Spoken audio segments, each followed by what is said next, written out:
Hey, what's going on, everybody? Troy Rawlings here for SHEEN Magazine. Welcome to another exciting episode of a special SHEEN Talk Live. This is part two. You'll get a little bit of part one and an amazing article coming up. But this young lady gave me 2 hours of fire. It was amazing interview. So she blessed me with another chance to sit down, and I have to give her props. For those of you who don't recognize her, she is the founder of Radio One, TV One, founder Urban One. I want to say CEO, but is your son the CEO right now? My son is the CEO. I'm the founder and chairperson. Founder and chairperson. Mm-hmm. Also, the first African American woman to have a publicly traded company on the New York Stock Exchange. Amazing. I got to give her, I always give her flowers with props. She said her grandmother said, don't worry about giving her props, give her money. The credit. My mother said it is better if you want to give someone credit to give them cash instead of credit. To give them cash instead of credit. But I have to say this, and I have a streamlined interview. Now, mind you, the streamlined interview is still about 45 minutes. So, but even if I had a whole month, I couldn't get everything in. Your wealth of information. I love the fact that it's Black History Month, and this woman is an amazing pioneer. Whenever you see this, it's going to be amazing. But I have to say this, because of your Quiet Storm format, yes, you kept me making money in high school. All the other DJs were making these mixtapes. I started making slow jam tapes because I would sit by the radio. I was from elementary school. I'd sit by the radio talking on the phone. That's when we had the cords with the phone, and we had to drag the phone wherever it went and lay by the radio and talk and sing. So I started making slow jam tapes, serious scrumping music tapes in high school. Kept me out of a lot of trouble, and it was because of the format that you started. So I'm a Tarantino a little, jump around a little bit, but I want to start off by talking about the Quiet Storm. And you said something very interesting about how it came about and why you made it. Let's talk about that. Without further ado, ladies and gentlemen, this is Miss CATHY Hughes. The Quiet Storm was created for students at Howard University. It was a gift from Katharine Graham to Howard University. She sold that radio station, which is the #1 most powerful signal in the nation's capital, to Howard University. It was WTOP FM. And she had given them a commercial radio station because, #1, she had to divest because the FCC was challenging the fact that she owned newspapers, magazine, radio, television. There was no internet back then. So I created it in hopes that each year the #1 radio major, the senior in the Howard University School of Communications, would be identified, and they would get to host the Quiet Storm for 1 year, that the show would be so powerful that it would not matter. It would be so popular that it would not matter that we would change each year to a different student. So that when that student graduated from the Howard University School of Communications, they would have on their resume a year's experience on a commercial radio station. One of the problems with college radio is it's not a good credential for getting jobs in the real world of media. Right. What do you think? That's a big deal though, because TV is one thing. TV, you can tell if anchor or someone is getting older, and you used to always hear it was hard to break into TV. With radio, the voice is the voice. What do you suggest to people who may still, because now there's going into communications, you have so many platforms, but what's the difference that you see now versus then? Well, the or voice someone wanting to get into radio. The voice may sound the same. I mean, the best example probably is Tony Bennett, who can sing beautifully, but didn't know that was Lady Gaga, and she had been singing with him for hours. And then all of a sudden said, "Oh, it's Lady Gaga." Before he was like, "Who is that?" Okay, to the producers, it was an interesting story, but his voice was great. The same thing in radio. Your voice may, in fact, get a little deeper, get a little stronger, but your voice gets wiser in radio. So its aging process does not change the tonality, does not change the delivery that much. but it changes the wisdom behind it. It's one thing to talk about Bruno Mars. It's Right. another thing to have experienced Bruno Mars before he had a record deal. Okay, and watch the development of Silk Sonic. And so you get wiser as you age in radio. Yes, yes. And it would be impossible to talk to you and not talk about where you're from and the rich history and legacy. But for those who don't know, where are you originally from? Omaha, Nebraska, birthplace of Malcolm X. Malcolm X. Bob Gibson, the greatest baseball pitcher in the history of Major League Baseball. Johnny Rogers, Heisman Trophy winner. In Omaha, we have two things. We have great restaurants. Everybody knows about Omaha Steaks, and athletes. We have great basketball, football. We have great sports in Nebraska because either you go out to dinner or you go to a sporting event. That's about it. If you grow up in Omaha, Nebraska, that hasn't changed much. And you said something key. Well, I want to talk a little bit about, because people have asked you before, how did you decide to go into media, go into radio, to be an entrepreneur like you are? You said you came from a long legacy of entrepreneurs. Absolutely. A long legacy that I had to fulfill. My grandfather started a school in 1909, the Piney Woods Country Life School, that's still in operation today in Piney Woods, Mississippi. My father was a CPA. We had our own Woods accounting service. My maiden name is Woods. My great-great-great-grandmother was Harriet Tubman's second in command with the Underground Railroad. She was born a slave, half a Native American, half African. She and her 11 children, she got to freedom, got as far as Iowa. She was en route to Canada, but got robbed, actually, of her money and ended up in Iowa.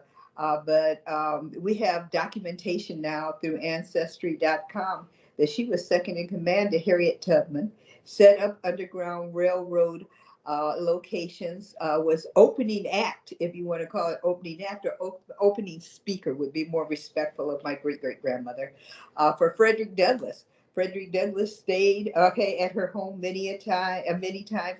So, and her husband, a freed African, because he had been freed before she and her 11 children, a skilled craftsman. He sold ironwork. He did the ironwork for fireplaces.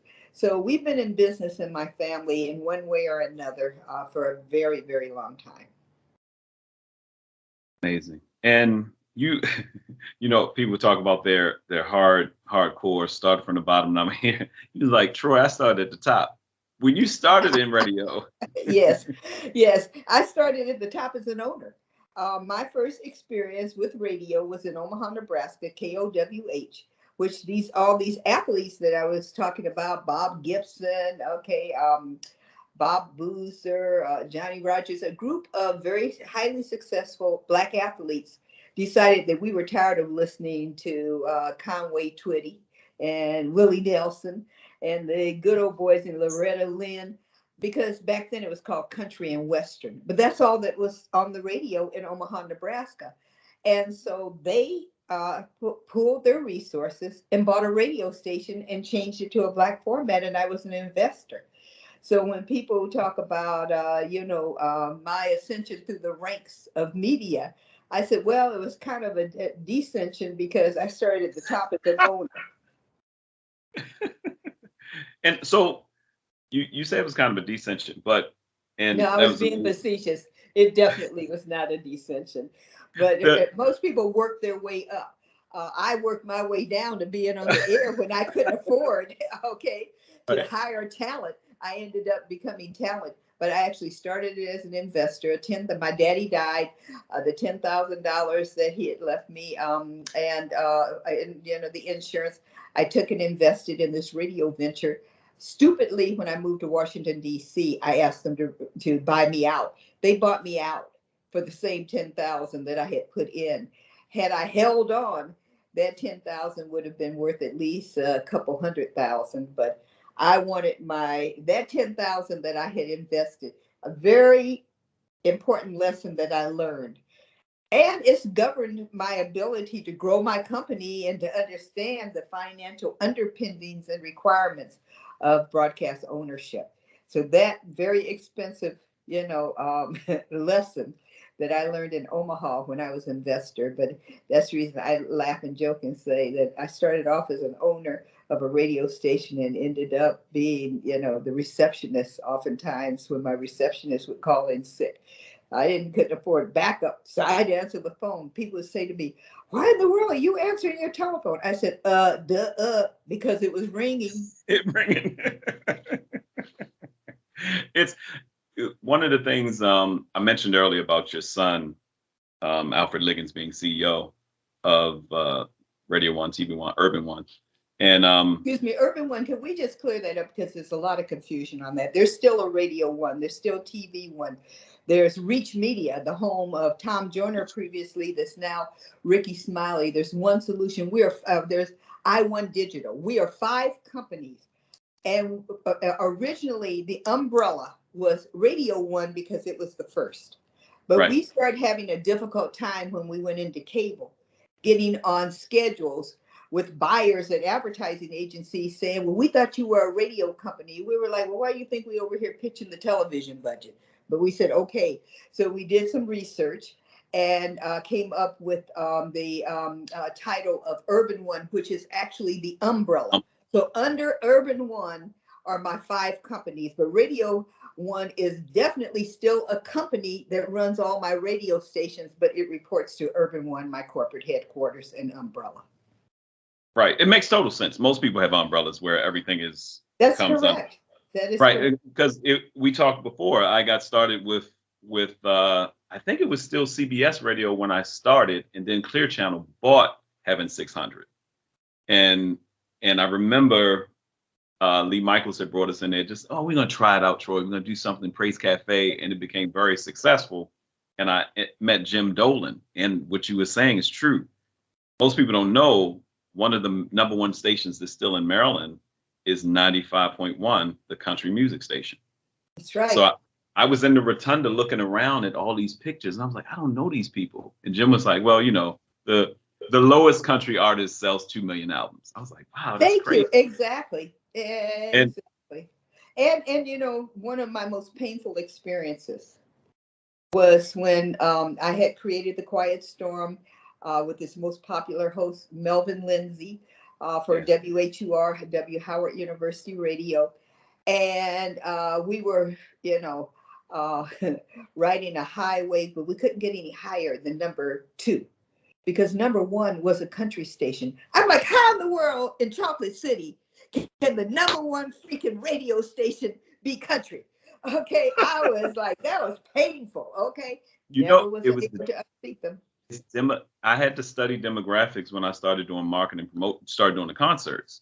And when I looked at it, I was like, oh, yes, there's 5 million people at the time, 5 million people in Maryland, 3-point-something million of which were not Black. That's right. But our cities, the urban cities had the most, but we weren't moving the pendulum past us. Correct. So like you said, you said something about, which I love that you said that.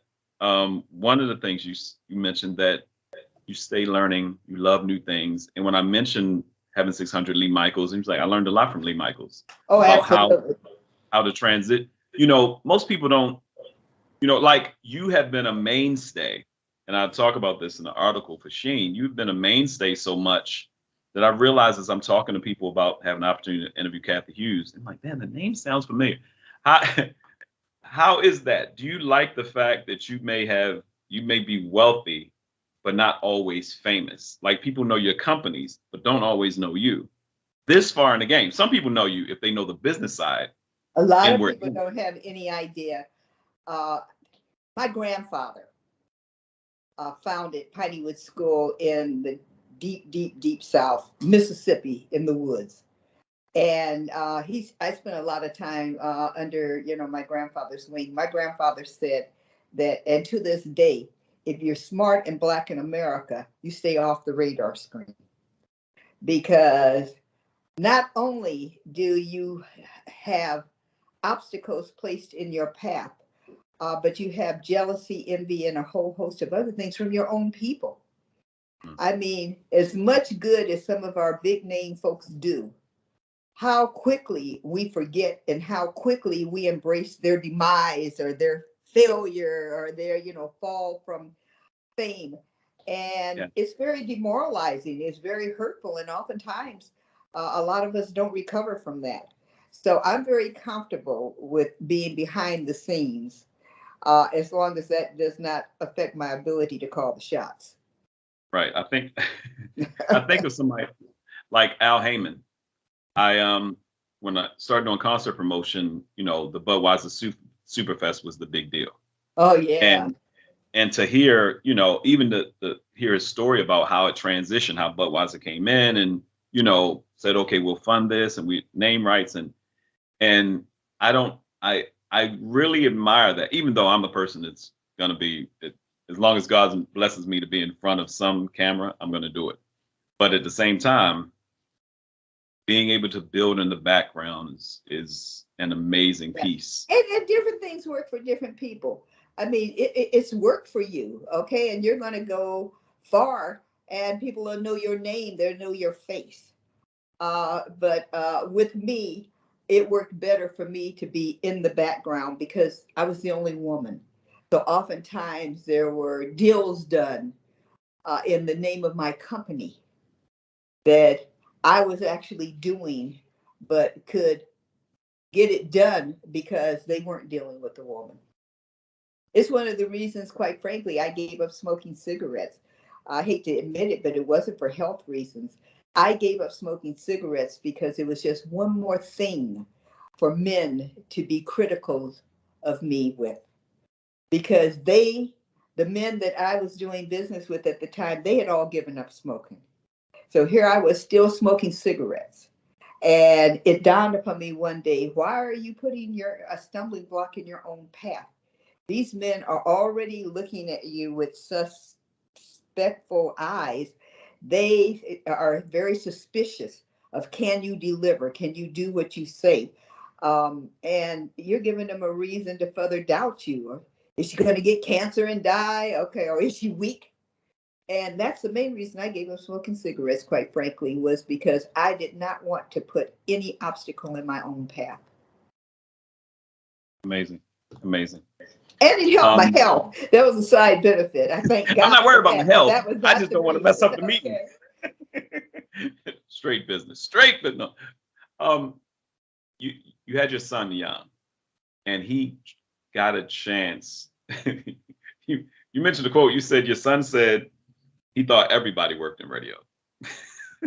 Because his whole life he was growing up in the radio station. He said he thought it was just a natural process of aging, that as you got older, you did different jobs, more important jobs in the radio station, but that everybody had to do an internship and a stint, a time working in radio. I said, that's not funny, Alfred, okay? But I raised him in the radio station. He was reared learning the business.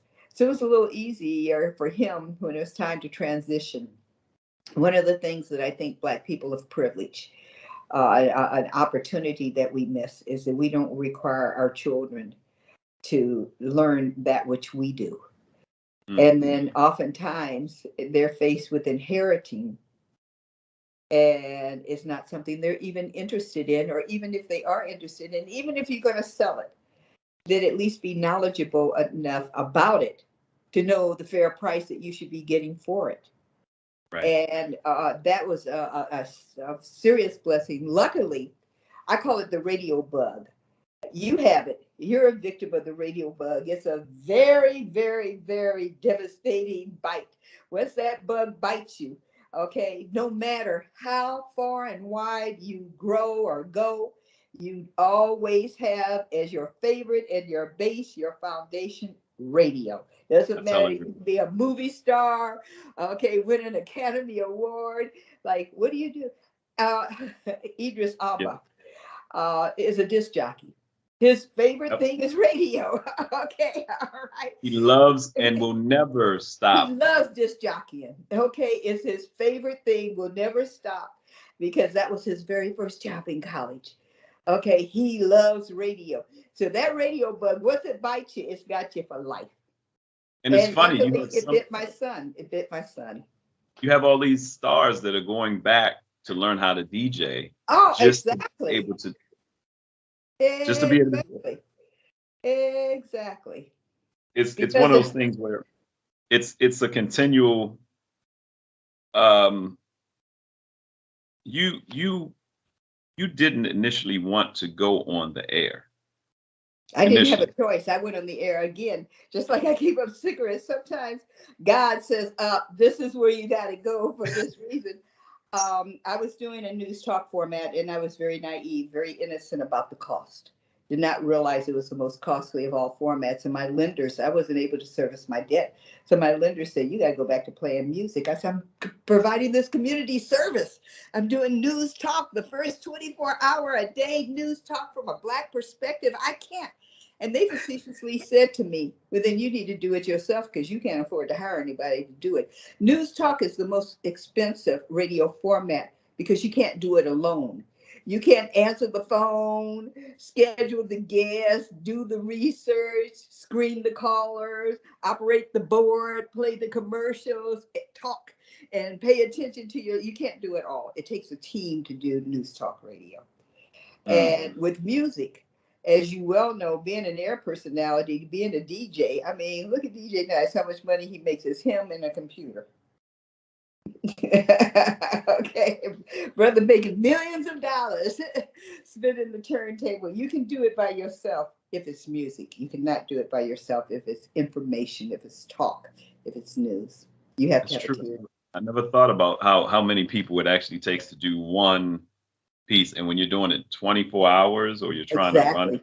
Exactly. Like I had a chance to go. Michael Williams, the gentleman who started the Comedy Act Theater here in LA years ago, where a lot of comedians, Robin Harris used to host, and a lot of great comedians. He was interviewing. That name, you touched me with that. One of the greatest comedians ever to have lived. Hands down. And a young comedian named Ryan Davis just mentioned him and said he had to get his health in order because people started comparing him to Robin Harris. And he realized Robin Harris died so young because of his health. And, there's room for everybody. But when you think about Robin, the purity of a comedian like that or a voice like that, you were mentioned how your former husband, Dewey, worked with P.D. Green. Mm-hmm. It's some people that have such a natural sense. And Michael Williams talked about he wanted Paul Mooney to host the Comedy Act Theater.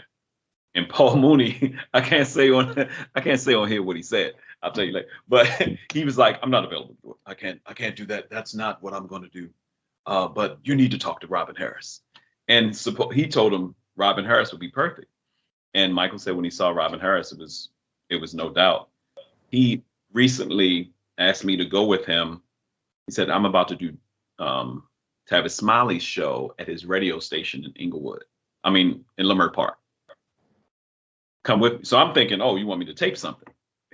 He had me on the show.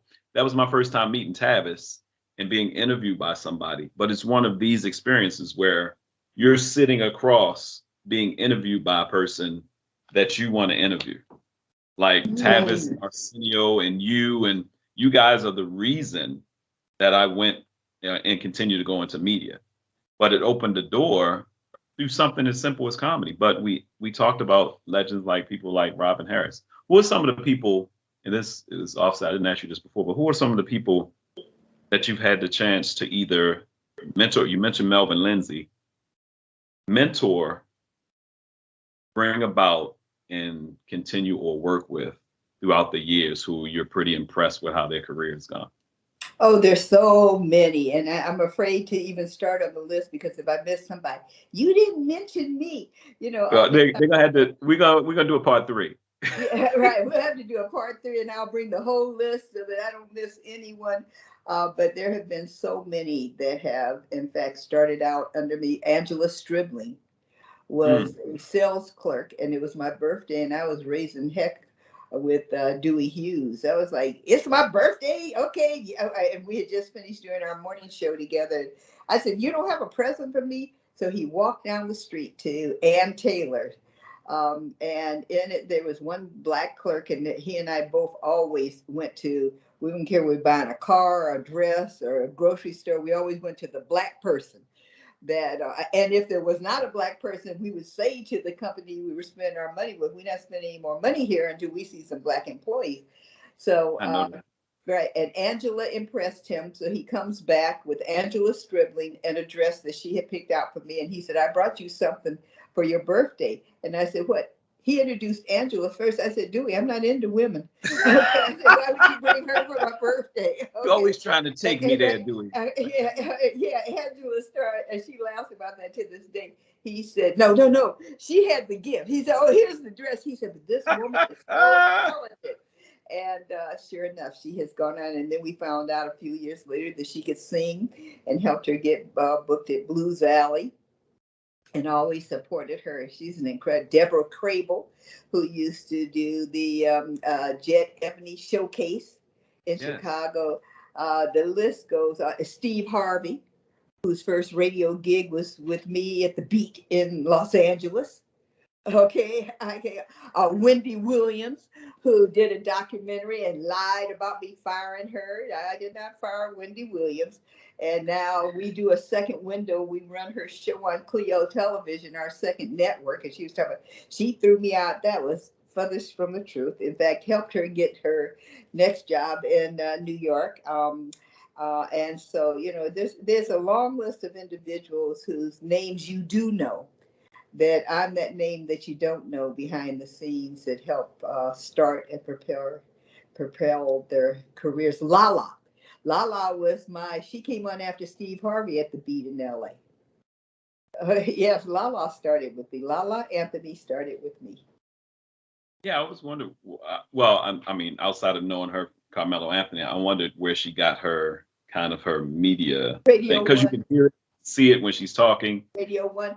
And I've got a bone to pick with her. Maybe she'll see this interview, because she always says, "I got my start in radio." How about a little plug for Radio One? Right. Because when you hear her talk, it's like, man, because you've seen. She's an announcer. She was my middays. She was 10 to 3. And we helped her. Jerry Bledsoe. I mean, there's so many individuals who came through Radio One and are coming in the area of public radio. Kojo Namdi was like, so there's so many individuals that over the years, when you've been at it for as many decades as I have, God blesses you with, many, many, many of those individuals who, got their feet wet, as, we like to say in the industry with us, have gone on to bigger and better things. Awesome. When did you initially connect with Tom Joyner? How did that come about? Oh my goodness. At one time in America, 25% of all people who listen to radio listen to Tom Joyner. Okay. And so how did I connect with him? He was like, I'm listening to him I was a fan. That's how I connected with Tom Joyner. I was one of those many, I was in that 25% of all radio listeners listening to the Tom Joyner show. And always felt that Tom Joyner and I were cut from the same boat of cloth, because Tom is all about the community. Yes. All about the community. And that's what I tried to do during my days of being on the air, be all about the community. Whatever was needed, whatever was desired, whatever was the issue, you were going to bring the Black perspective to it. And it was the ultimate honor when Tom decided to partner with Radio One and bring Reach Media under the umbrella of Radio One. I love it. And we talked a little bit about Lala, and I want you to discuss this again, because it's so important, especially dealing with SHEEN and the audience and for people to hear it. How important is it for you, for women in media, women in business, to support other women? Very important. Very important. Men do it all of the time. Like I said, I love Lala. Sing her praises, talk about her all the time. And she always says, I got my start in radio. Why wouldn't you say with Radio One? Why would you not, kick it back to the sisters who are working for me now to inspire them? Because, I mean, there's a sister, Egypt. Egypt now is on HGTV. Right. Egypt was one of my air personalities in 92Q. Baltimore. Okay. She was at 92Q. Yeah, exactly. Correct. She With was on with my cousin, who's actually with Michelle Breeze Johnson, is with BET now. But Yes, she was exactly. all of them.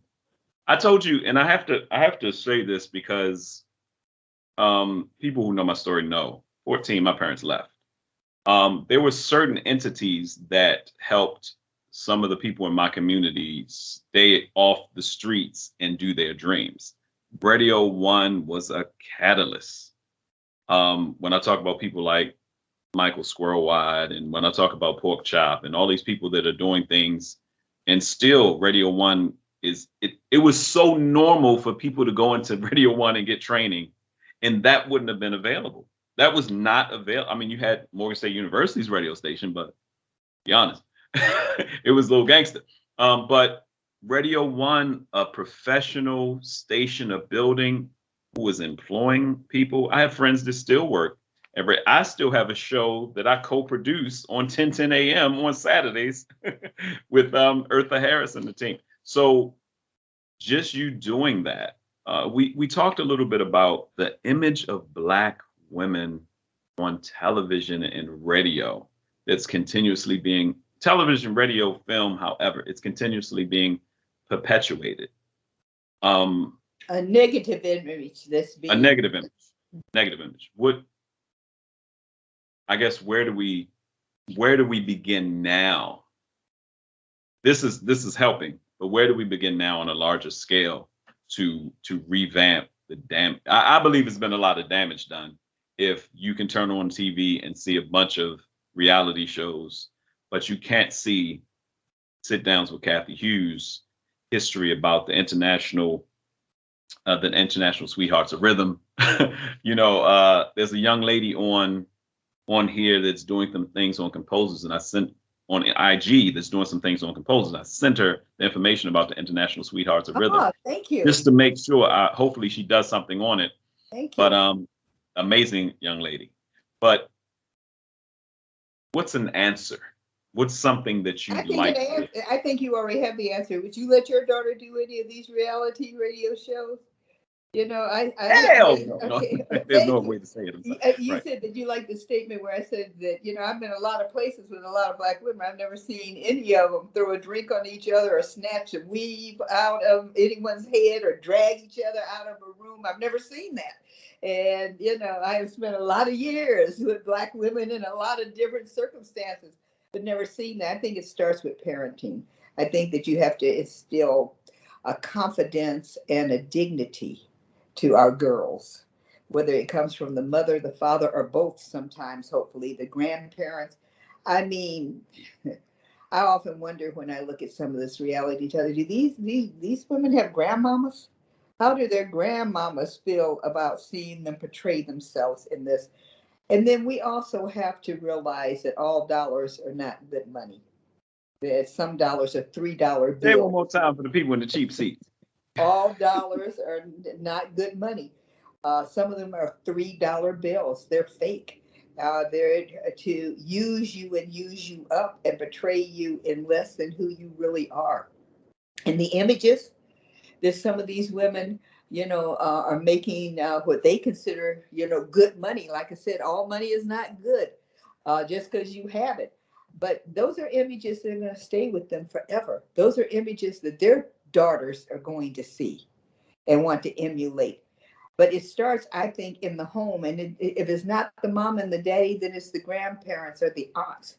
I mentioned this before. My favorite commercial is Regina King saying, My grandmama had the softest, smoothest skin I have ever in my life felt. And when I said, Grandma, why is your skin so soft? She said, Vaseline. Okay. That same grandmama, without me ever knowing her, ever meeting her, knows that she would say, Regina, I don't like how you looked in that, okay, that dress. Okay, you need to put some clothes on. Okay. Right. And so you don't have Regina King half naked anywhere you see her on television. Because that same grandmama who told her about Vaseline told her about dignity and self-confidence and carrying yourself with class and style. For some reason, and one of the reasons, quite frankly, is because of the drug pandemic. We have grandmamas now that are 40 years old. Grandmamas used to be the elders. All right. Right. We now have grandmamas that are, at the club competing with their daughters and their granddaughters. Whereas before, the title of grandmother was one of that denoted seriousness. It denoted spirituality. It denoted class and integrity and a value system. When the grandmama now, because, she was doing drugs and she had a baby at 13, 14, and then that 13 or 14-year-old got to be 14, 15 and had a baby. That grandmama now, okay, is still in competition with them, hanging at the club, clubs, having a good time. So that whole value system that was passed down to the younger women, I mean, I never will forget the hurt, and I didn't mean to hurt her feelings, but I had an assistant at one time many years ago, and we were at the Essence Festival in New Orleans, and she came to my room on her way to an event, and she had on Daisy Dukes is what they used to call them, but they didn't cover anything but her pubic area. And I said, where are you going? And she said, to this party. I said, not dressed like that. And it hurt her very badly because she started crying. But she also went back to her hotel room and changed her clothes. Because number one, I didn't feel it was safe for her to be walking the streets by herself. She didn't have a boyfriend at that time, although now she's happily married with family. But at that time, she didn't have a boyfriend. So she's going to be out here with shorts. And I thought that was my obligation, not as her boss, but as an older woman, to say to her, you're not properly attired to go out in the street by yourself in New Orleans, okay? A city where you can walk around drinking liquor and doing whatever, okay? That's just not proper attire. And she, the next day told me that she had cried her eyelashes off because she thought she looked so cute. And she did. She looked real cute if we were maybe having a barbecue in the backyard, but not to go out in the city. It's as if grown people are scared to say anything to young people. I was about to say, I almost got emotional when you just said that. My daughter's 10. And she's fine. She's a wonderful kid, especially from where we come. Yo, you're an angel. I just need you to pay attention to what Daddy's saying.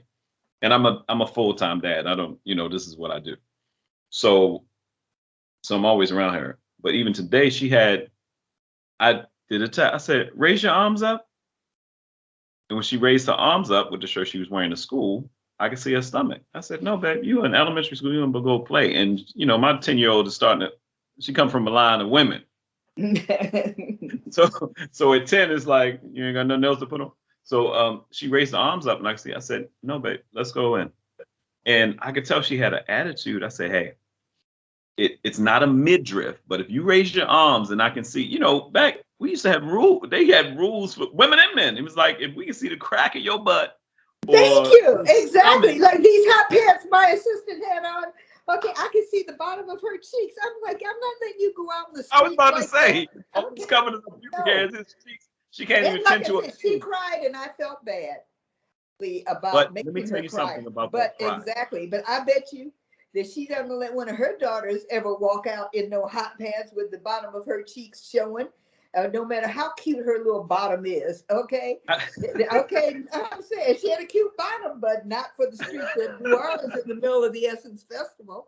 Like, you got the perfect amount of booty cleavage, but baby, you're exactly. representing here's the thing. Exactly. Yeah, And this you is curve and key. all that, don't need no shots, but you're not going out to show it.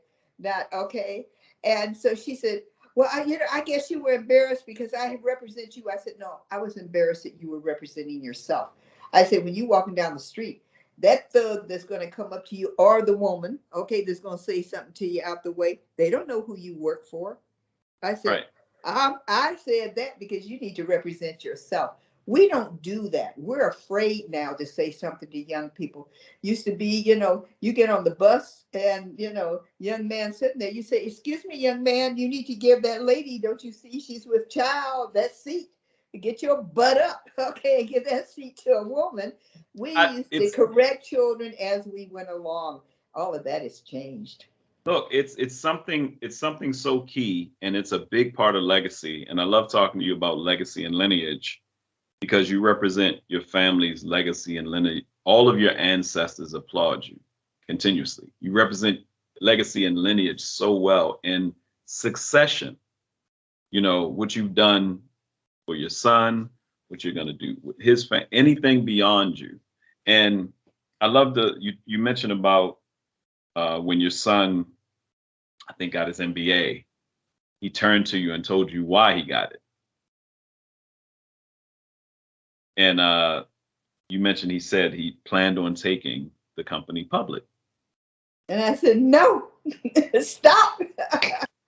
We are mom and son, used to be a mom and pop, but he wanted to take it public and he didn't want to disappoint me. He wanted to outdo me. There also was another saying that Black folks live by is every generation is supposed to do better. Do better.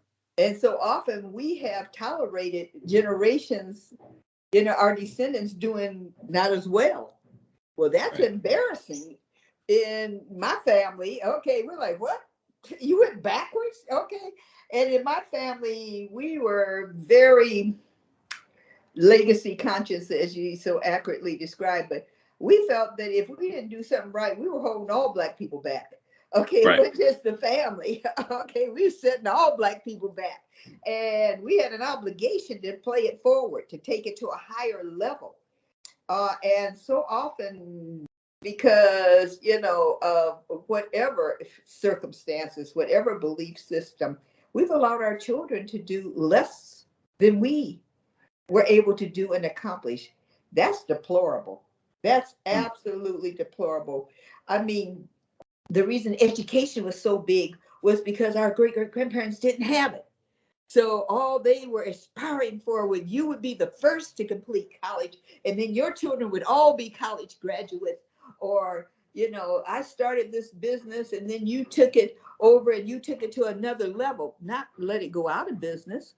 Okay, or not decide, well, no, that's not what I want to do, or I'm just gonna chill. I'm gonna smoke me a joint, get me a 40. I'm just gonna and nobody's gonna put pressure, and I can live up in my mama's house and not have to pay any rent and have girls come over. And another thing that we used to practice religiously in the Black community, unless you were married, you weren't spending the night in the same bed. Now you might spend the night in the same house. Okay. But you're gonna be sleeping next to Uncle Daddy Charlie, the brothers. They looking at you. That's correct. Okay. We had a code of ethics. We had moral dictates that it didn't matter whether we went to church or not. Those were family dictates in the Black community. Right. Okay. Because the next morning, Miss Jones said, you let him stay in your house last night? Where'd he sleep? Okay. Right. All right. I saw y'all walking out together this morning. The neighbors. I tell people I had I love community because my community helped raise me, my aunt, everybody like that. And it's so powerful what you're doing. You mentioned something earlier about Regina, and I'll hit one more thing and we get out of here because I know you got a booking. And you already gave me more than enough every time. But okay. Regina King. And there's going to be a 3 you promised me. We're going to do a part 3, yes. Okay. Yes. And we're gonna do something on TV1. All right. I'm not in charge of that decision, but I am an influencer, and I'm gonna go.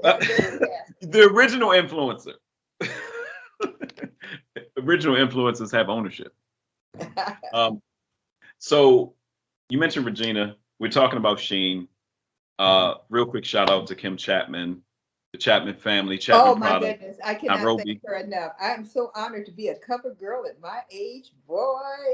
I'm beside myself. Okay, But yes. you look amazing. And I was talking to Kim Chapman, and when she said, I would love to interview, I would love to have a sit down with Cathy Hughes. I was like, how do you not know Cathy Hughes? Your path seems so parallel. Her Yes. son is now the publisher and just the legacy. And man, Miss Hughes, I can't explain how awesome that felt. Just the fact of you've always been reachable to the community. Always been reachable to the community. But let's talk about beauty. Since we're talking about Sheen, we talk about beauty and we get out of here. And what we mentioned about Vaseline. My grandmother said the same thing when I asked her why her skin looked like Vaseline. But you have a regimen that people need to know about. What is your regimen? How do you keep your My beauty? regimen is to use the same moisturizer for decades, not for years or months. I don't experiment with a lot of different things. I try to use the same. Now I do with my body, but on my face, I use one moisturizer. My granddaddy used to not believe in Vaseline because a lot of people don't realize that Vaseline is a petroleum product. Right. Okay. But I use the same moisturizer. And you have to moisturize internally as well as externally. You have to drink water. That's your internal moisturizer. Yep, absolutely. You have to drink water. Okay. And you have to put something on your body. You know, again, particularly in cooler climates, Black folks hate to be ashy. Because some of us, depending on how much melanin we have, we can turn gray. All right. Yes. Okay. Yes. And in the summertime, you don't see the ash, but it's there also because It's the there. skin is the impurities. Your skin is where all the impurities come out. Most people do not realize that. If you can see it under one of those lights that shows you at all times, dead skin is coming off our bodies. So Right. moisturizing internally and externally. I do change my hair now, though. That is okay. I will experiment with different styles, different products. I've been using Nairobi for years. So honored to know about Kim and the company. Love Nairobi. I don't know how I missed the fact that that's an African name. Okay, all Right. You right. said the first place you went in Africa was Nairobi. That's right. First time I ever stepped foot on African soil, it was Nairobi, Kenya. So I don't know how I missed the fact that this beautiful blue setting lotion with an African name wasn't being manufactured by Black folks. Okay. I was like, now, okay, sometimes you can't see the forest for looking at the trees. Okay. Or you can't see the trees for looking at the forest sometimes. But I think that it's very important for all people, not just, I'm glad that men now are more into skincare, more into, taking care of themselves. I think that men have always been physical, but again, like I said, a lot of times, brother come home, he's a little ashy.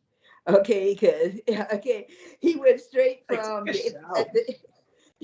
the physical activity to the shower to putting on his clothes. Okay, I guess he thought God would just moisturize him. I got the It's just moisture. No, brother. No, you need yeah, something. but you really have to give yourself because time to take care of yourself because also if you look in the mirror and you look all disheveled and it affects your mental attitude. And Yes. again, old Black philosophy. Black women, you see pictures of them standing on the corner waiting on the bus. They had on gloves and they were carrying their pocketbook. Okay, they had on stockings and they had on, now they might change into a uniform right once they got to work. But when they were out in public, it's amazing to me when I see these young people with all these pants down, and you can see their crack. And when you look at pictures of our forefathers and mothers. They were so clean, and some of them couldn't Hey, read or write. Okay, they had on hats. They had on beautiful. It might have been the only dress that they owned or the only suit, but when they took that picture, they were perfectly groomed. All right. They didn't go out in public without looking a certain way. Now we just throw on a t-shirt and let our pants hang all down, and it doesn't matter. And it seems, unfortunately, that particularly in certain areas, the more successful we become, the worse we dress. Yeah. And my father, I'll say this and then I'll let you boogie. You're so key with that. My father always he was an athlete throughout high school. He lettered in Southern High School in Maryland and Baltimore and did all this great stuff. But he stayed suited and booted and kept a hat on. I got to get my brim game together. But his birthday is New Year's Eve, so I start calling it Joyner, and I made myself put on a suit on those days. And I was like looking at certain things when I started doing the interview show and stuff like that. I was like, Dad, you already taught me how to dress.